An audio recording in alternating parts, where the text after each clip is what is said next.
Rasti konkret përbën një cenim të rëndë në fakt sigurisë ushqimore dhe shkelje të hapur të ligjit për ushqimin dhe gjithë direktivave tjera apo urdhrave udhëzime, bazës ligjore pra që ka Shqipëria për zbatimin, për garantimin e sigurisë ushqimore.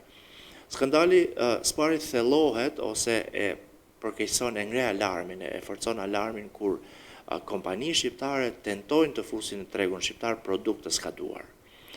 Pavarësisht është e patolerueshme, mund ta tentojë dikush ta fusi në prodhim mbasi e ka importuar më herët.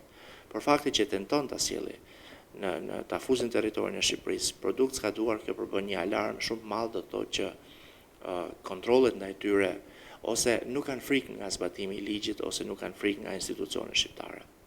Kjo përbën një problem në vetvete dhe është për të përgëzuar dogana në fakt që ka parë detaje, sepse patjetër që është produkt për të importuar, por ata edhe mund ta kishin kaluar datën e skadencës, mund të kishin parë vetëm dokumentacionin.